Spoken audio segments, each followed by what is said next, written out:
I saw Drunk Shakespeare when I went to New York, and I thought, like, I've been thinking about this for a while, that I would actually try to pursue drunk book reviews. I've put Mike's Harder in here, and I want to talk about some books. So, that's what I'm about. So, I'm going to finish this mug so that you know that I'm more drunkish and at the mental state that I need to be in. So, here we go.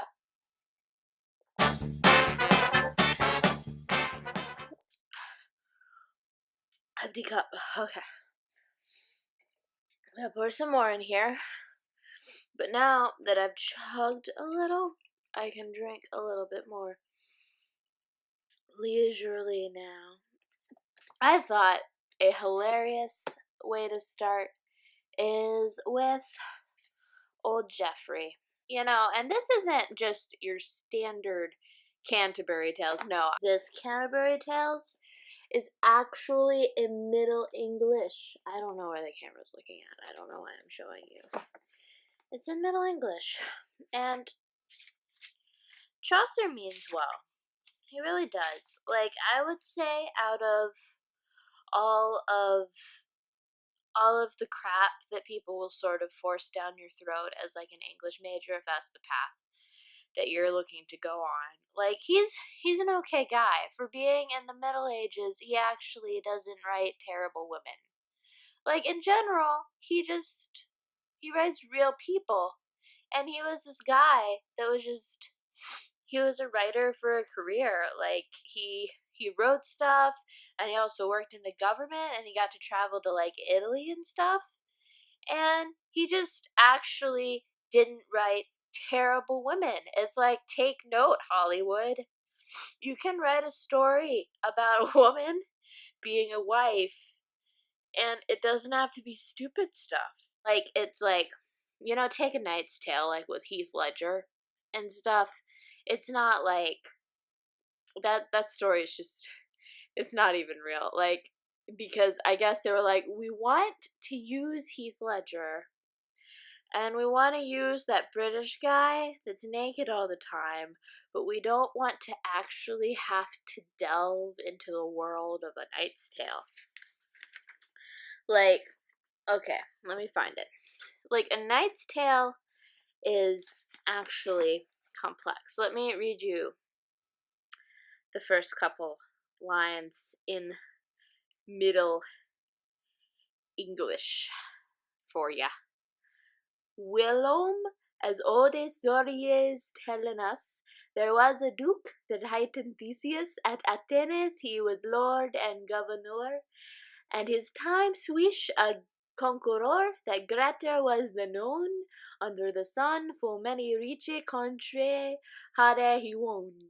Like, I would like to say that I am not a Middle English scholar. I was just forced to battle through it. I'm not a terrible translator, though one of my many character flaws, fostered by years of Latin in high school, is that I sort of free translate, but I don't actually have the right to free translate. Like, I don't know enough words to actually translate what I'm translating, but I never go back. I'm like, I think I know what those words things. I'm like, I'm anti-dictionary. Like, for a book that we're gonna come to later, that is my true love, Infinite Jest, it drives me crazy when people are like, I'm gonna start reading Infinite Jest, and I'm gonna need a dictionary by my side the whole time. No!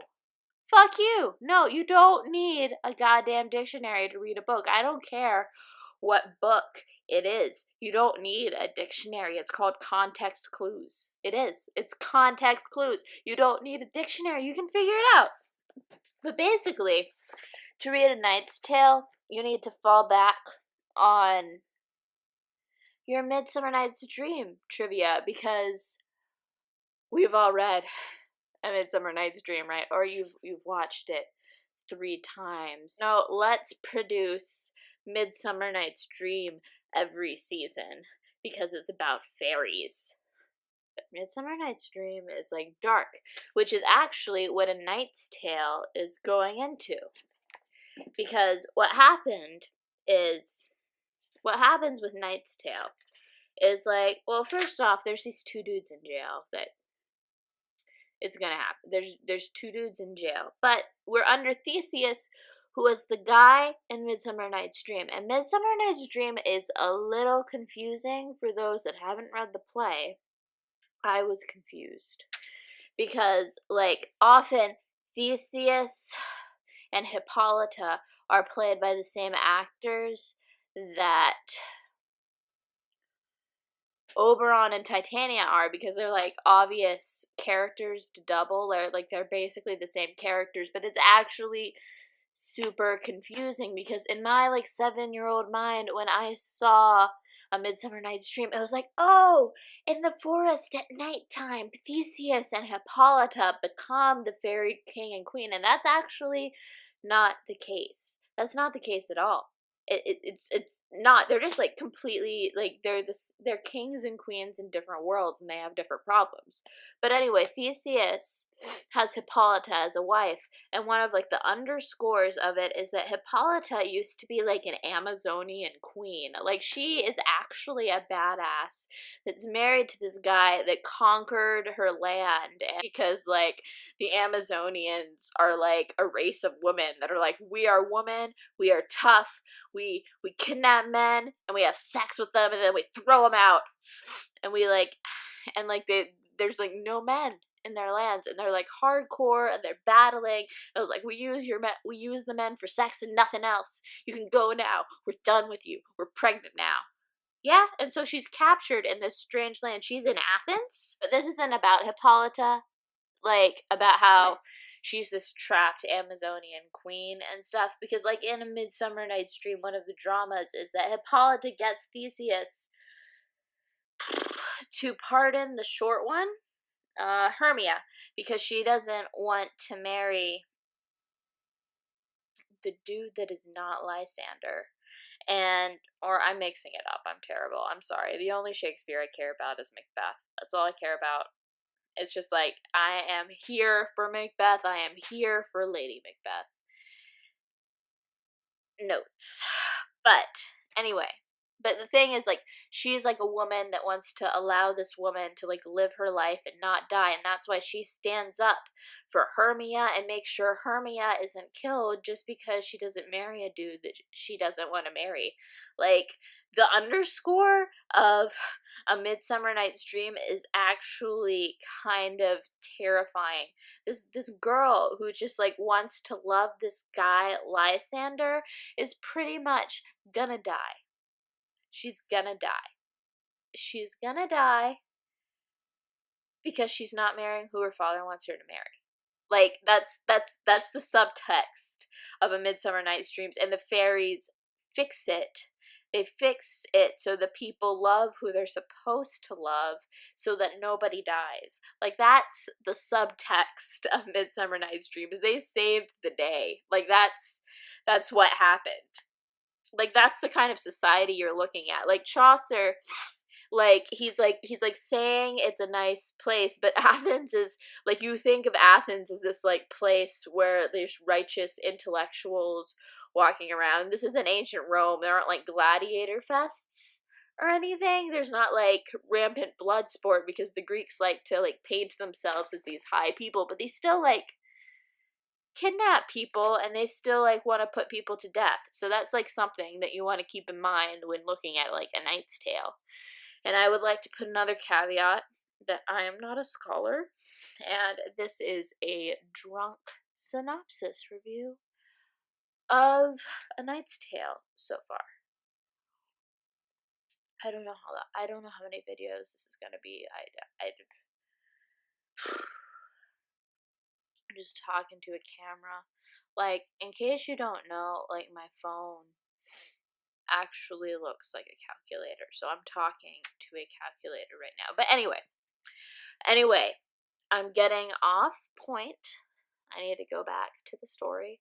And so Hippolyta, with all that drama, she's the queen. She has a little sister named Emilia.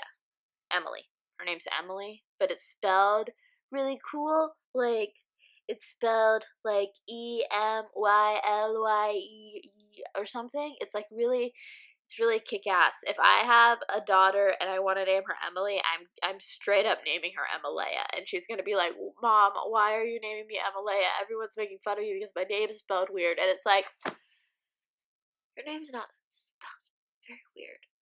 First off. But anyway, there's these like two dudes in jail, and they like see Emilia, who is actually this chick who is just like trapped. She's been kidnapped by an alien country with her sister, who's been taken as a wife, and she's like that classic blonde virgin looking through flowers and stuff. And Knight's Tale is actually this big stinking story. Like, it's a big stinky story. Like, they have this tournament, and these guys, like, break out, and they're, like, gonna fight a battle, and they're fighting for Emily's hand, and they start, like, killing each other, and Emily is like, whoa, don't kill each other. Let's figure this out. But I've brought you through this whole explanation and through this whole primrose path about Knight's Tale, and I actually don't want to finish Knight's Tale. I mean, let's see. Yeah, there's all this mess about how, like, the dudes in jail that are, like, both in love with her, like, the first guy, like, thinks that she's a goddess, and the next guy is like, no, she's not a goddess, she's a woman. She's a real woman, and we're in jail. They're best friends, too. They're fighting over this chick, and they're best friends. What happens, even? I can't remember what happens. Oh, look. I have just a page in this where I've drawn an eye, and I've drawn an eye, and I've written, I hate my life. And I feel like that's relevant to this. Why am I reading Middle English when I'm drunk? This wasn't the point of this. Like, all the dudes were fighting, and like the king was gonna put them to death. They saw the bloody wounds that they had and sore, and they cried, and have mercy, Lord, upon us women all. And the woman's like, I spake for my sister Emily, for whom you have this strife and jealousy. You vote yourself she may not wed in two, atones ye fighting evermore. You know, la la la la la la la. I don't even know what the story's about anymore.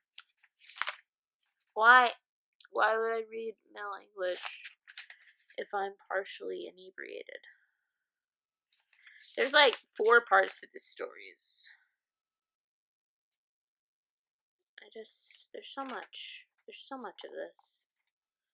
I don't even know.